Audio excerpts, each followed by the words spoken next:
Hello everyone, welcome back to my channel. आज की video में हम 5 टिप्स शेयर करने वाले हैं आप लोगों के साथ, जिसकी मदद से आप आउट ऑफ स्कोर आसानी से कर सकते हैं। तो हमारा फर्स्ट टिप है scan the entire question paper carefully. मतलब जैसे ही आपको क्वेश्चन पेपर हाथ में मिलता है, पहले आप 2 मिनट अपना निकालो और पूरे क्वेश्चंस को अच्छे से रीड करो और हाथ में पेंसिल ले लो और उन क्वेश्चंस को टिक करते जाओ जिसमें आप 100% कॉन्फिडेंस हो, जो आपको 100% अच्छे से आता है। जो आपको थोड़ा सा डिफिकल्ट लग रहा है उसे आप अंडरलाइन करते जाओ कि उसे आप लास्ट में सॉल्व करोगे। ठीक है, अब आते हैं सॉल्व एनी 2 एंड 3 टाइप्स के क्वेश्चंस की तरफ। फ्रेंड्स, सॉल्व एनी 2 या 3 वाले क्वेश्चंस में आपको उन्हीं क्वेश्चंस को पिक करना है जो आप 100% कॉन्फिडेंट हो सॉल्व करने के लिए। मतलब उस क्वेश्चंस को आपने पहले कभी टेस्ट किया है ट्यूशन में या क्लासेस में, या आपने उसे पहले अच्छे से सॉल्व किया है बिना देखे। जिस क्वेश्चंस में आप थोड़ा लो कॉन्फिडेंस फील कर रहे हो, उन क्वेश्चंस को आप पिकअप मत करना। अगर आप फर्स्ट और थर्ड वाले में कॉन्फिडेंट हो, सेकंड वाले में उतना कॉन्फिडेंट नहीं, तो आप फर्स्ट और थर्ड को ही पिक करो, सेकंड को अवॉइड करो। अब आप सोचोगे कि इससे आपका हेल्प क्या आने वाला है। देखो फ्रेंड्स, एग्जाम के पहले जो आपका स्ट्रेस होता है कि अरे एग्जाम में कौन से क्वेश्चंस आने वाले, कौन से नहीं आने वाले, अरे मुझे पता है या नहीं पता है, मैंने सॉल्व किया नहीं, जो भी आपका स्ट्रेस होता है, सब क्वेश्चन को एक बार रीड करने के बाद आपको वो स्ट्रेस एकदम डाउन हो जाता है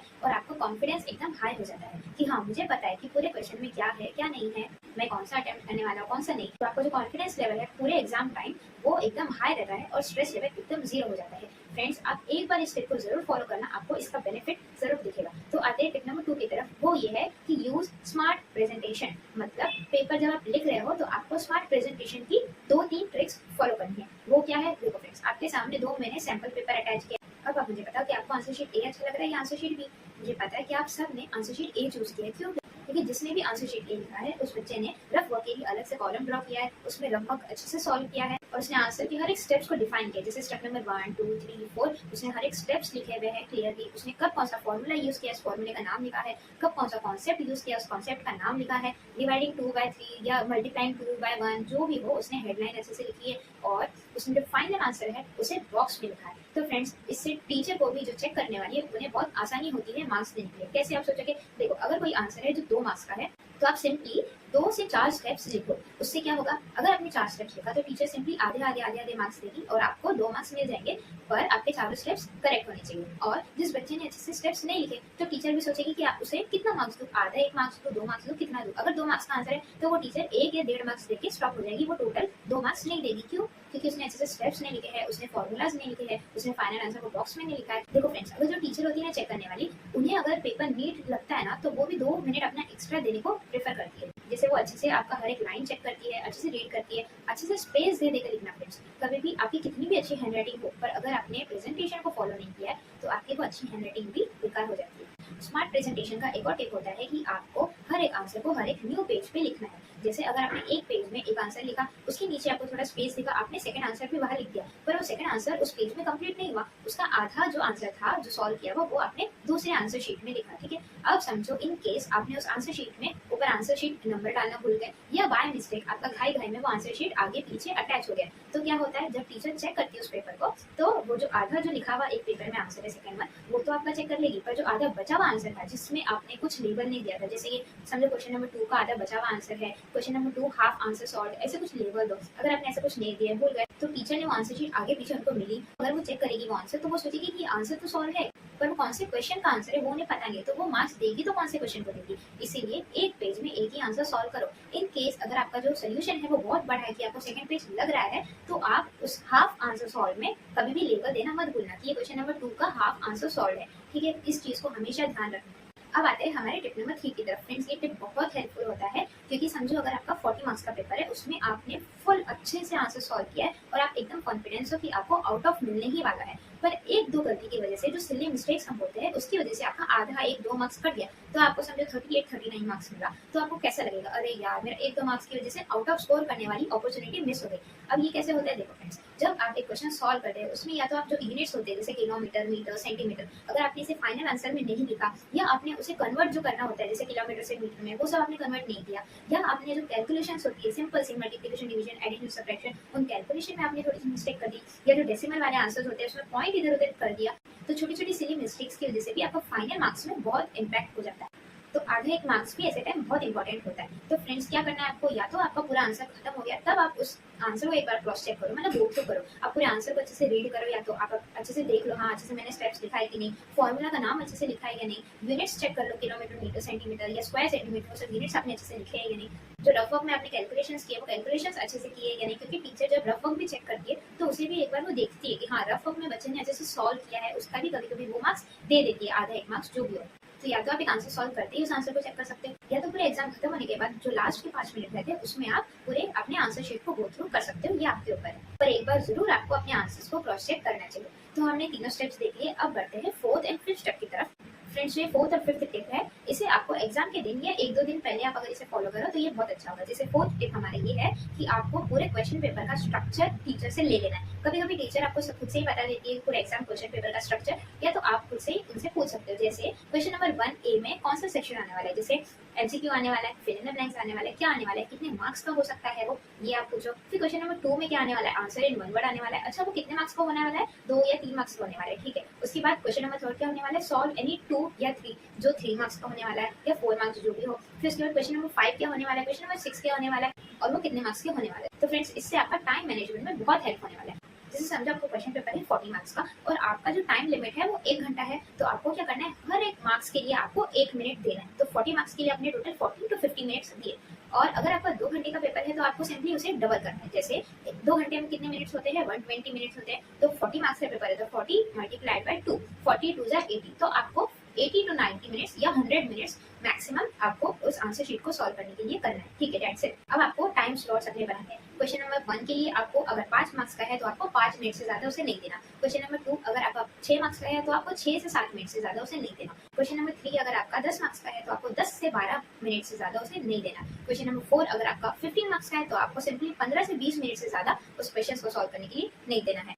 तो इससे आपका टाइम मैनेजमेंट अच्छे से होगा, आंसर सॉल्व करते वक्त आपका स्ट्रेस एकदम जीरो रहेगा। कैसे, आपको पता है हाँ इस सेक्शन को मुझे 5 मिनट देना था, मैंने 5 मिनट दिए, ज्यादा से ज्यादा 6-7 मिनट दिया है, मेरे पास अभी बाकी के आंसर सॉल्व करने के लिए बहुत टाइम है, तो आप एकदम शांत होकर पूरा क्वेश्चन पेपर सॉल्व कर सकते हो। फ्रेंड्स ये ट्रिक मुझे ही नहीं बहुत लोगों को बहुत हेल्पफुल हुई है। फ्रेंड्स जो कुछ भी मैं बता रही हूँ आप एक बार तो उसे फॉलो करके देखो, आपको इसका रिजल्ट पहली बार में जरूर पता चलेगा। तो आते हैं फिफ्थ टिप की तरफ, वो है कि आपको अपना फॉर्मूला शीट या रिविजन शीट एक दिन पहले एग्जाम के बनाना। अगर आपने आपकी फॉर्मूला शीट या रिविजन शीट बनाई तो उसे आप एग्जाम के एक दिन पहले रात को सोते वक्त एक बार उस फॉर्मूला शीट को रीड करना। तो सोने के बाद क्या होगा, वो फॉर्मूला शीट में जितने भी फॉर्मूलाज हो गए या रिविजन शीट में जो भी कॉन्सेप्ट्स या कुछ भी होगा वो आपके माइंड में पूरी रात अच्छे से सेटल डाउन हो जाएंगे, बैठ जाएंगे, और सुबह उठते ही वापस उस फॉर्मूला शीट को या रिविजन शीट को गो थ्रू करना। तो आपको सुबह उठते ही पता चलेगा कि अरे ये सब कॉन्सेप्ट्स मेरे माइंड में अच्छे से बैठ चुके हैं। तो लास्ट मिनट रिविजन के लिए हमेशा फॉर्मूला शीट बहुत हेल्पफुल होती है। और एक और टिप मैं इसके साथ ऐड करूंगी कि कभी भी एग्जाम के दिन, आज आपका एग्जाम है, 1-2 घंटे बाद आप पेपर लिखने जाने वाले, तो आपको उस टाइम कुछ भी नई चीज नहीं सीखनी है, कोई भी ऐसी नई चीज आप नहीं सीखना कि समझो आपने देखा कि 100% में से मैंने 90% ही स्टडी किया है, बचे हुए 10% को अभी मैं लास्ट के 2 घंटे में स्टडी कर लेता हूँ, बिल्कुल मत करना। क्यों? क्योंकि आपका वो 10% के चक्कर में आपका 90% भी खतरे में जा सकता है। कैसे? देखो फ्रेंड्स, क्योंकि जब हम नए कॉन्सेप्ट को सीखते हैं ना तो हमारा माइंड पूरा फोकस हो जाता है उस कॉन्सेप्ट को सीखने के लिए, और जो हमने पहले सीखा है वो 90% उसे हम पीछे छोड़ देते हैं।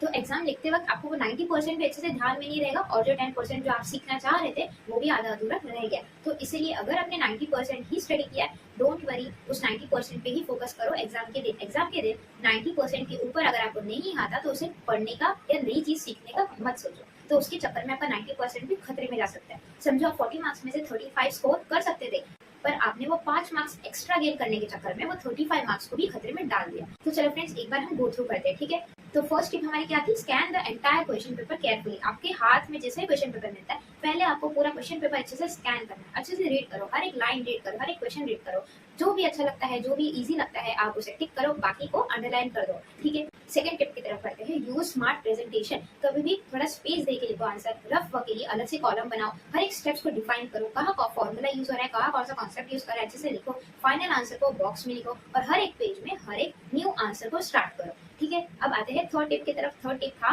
कि हमें हमेशा क्रॉस चेक करना चाहिए हमारे आंसर्स को, हमारे कैलकुलेशंस को, जो सिली सिली मिस्टेक्स हम इधर उधर कर देते हैं, जिससे हमारा 1-2 मार्क्स से भी हमारा बहुत इम्पैक्ट हो जाता है फाइनल मार्क्स की तरफ। तो अब आते हैं फोर्थ टिप की तरफ, वो था कि हमें क्वेश्चन पेपर का स्ट्रक्चर समझना है और उसके हिसाब से अपना टाइम मैनेजमेंट करना है। जैसे क्वेश्चन नंबर 1 में हमें 5 मिनट से ज्यादा नहीं देना अगर वो 5 मार्क्स का है। क्वेश्चन नंबर 2 अगर 7 मार्क्स का है तो हमें 7 to 10 मिनट से ज्यादा उसे नहीं देना। क्वेश्चन नंबर 3 अगर आपका 10 मार्क्स का है तो उसे 10 to 12 मिनट से ज्यादा नहीं देना, एंड सो ऑन। मतलब अगर आपका 40 मार्क्स का पेपर है और 1 घंटे का पेपर है तो आपको 40 मार्क्स के पेपर को 50 मिनट से ज्यादा नहीं देना। अब आप सोचेंगे बाकी का 10 मिनट हम क्या करें? बाकी के 10 मिनट में आपको उस क्वेश्चन पेपर को अच्छे से गो थ्रू करना है। मतलब आपने जितने भी आंसर्स के लिए पूरे आंसर शीट को गो थ्रू करो, रीड करो, छोटी छोटी मिस्टेक्स कहाँ किया है वो देखो, गप्पे मत मारते बैठो अपने फ्रेंड्स के साथ, अरे तेरा हो गया क्या, मेरा तो हो गया, अरे तूने कौन कौन से छोड़े, अरे तूने कौन कौन से अटेम्प्ट किए। ये सब गप्पे बाद में करो, पहले आप अपने हाथ में जो आंसर शीट है उसे पढ़ते जाओ। आपने किधर मिस्टेक तो नहीं करती, कुछ कर तो नहीं दिया, आप किधर सुधार सकते हो, किधर एक स्टेप बढ़ा सकते हो।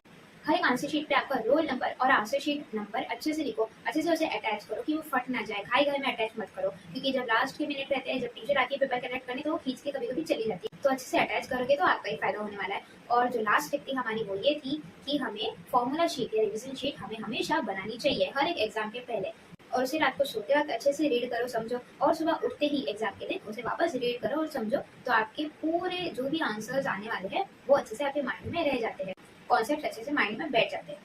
तो चलो अब हमारे बोनस टिप की तरफ बढ़ते हैं। तो हमारा बोनस टिप ये है कि समझो एक क्वेश्चन है जो 2 मार्क्स का है, तो उसमें आपको 2 से 4 स्टेप तो मिनिमम लिखने ही है। अब ऐसा मत करना कि 3 मार्क्स का आंसर है और उसमें आपने सिर्फ 2 ही स्टेप लिए, तो टीचर भी सोचेगी यार 3 मार्क्स के आंसर के लिए सिर्फ 2 ही स्टेप, तो मैं 2 ही मार्क्स दूं कि 3 मार्क्स दूं। तो इसीलिए अगर 3 मार्क्स का आंसर है तो 3 स्टेप्स लिखो। अगर आपको लग रहा है कि वो तीनों स्टेप्स थोड़े छोटे हैं, उन पे एक मार्क्स नहीं दे सकता, तो आप क्या करो, अपने स्टेप्स को बढ़ा कि हाँ अगर 6 स्टेप्स लिखा है, आधा आधा मार्क्स भी टीचर ने दिया, तो आपको 3 मार्क्स पूरे मिल गए। तो अगर आपको आउट ऑफ स्कोर करना है तो इस ट्रिक को जरूर फॉलो करना है कि जितने मार्क्स का आंसर है उतने स्टेप्स तो मिनिमम होने ही चाहिए। 4 मार्क्स का आंसर है तो 4 से 8 स्टेप्स तो होने ही चाहिए। अगर 4 मार्क्स के आंसर के लिए आपने 3 ही स्टेप्स लिखा है तो टीचर भी आपको 3 ही मार्क्स देगी। तो इसीलिए कोशिश करो कि अपने स्टेप्स बढ़ाओ। इसीलिए मैं बोलती हूँ कि अच्छे से स्टेप्स लिखो, स्टेप 1, स्टेप 2, स्टेप 3, स्टेप 4। इससे आप भी क्लियर रहते हो और टीचर भी क्लियर रहती है। तो बस ऐसी ही छोटी छोटी चीजों का ध्यान दो और अपने एग्जाम में आउट ऑफ स्कोर करके आओ। तो फ्रेंड्स कमेंट्स में मुझे जरूर बताना कि आपको कौन सा टिप सबसे हेल्पफुल लगा या कौन सा टिप आपका फेवरेट है। तो फ्रेंड्स मिलते हैं नेक्स्ट वीडियो में। Till then practice practice and practice. Bye bye.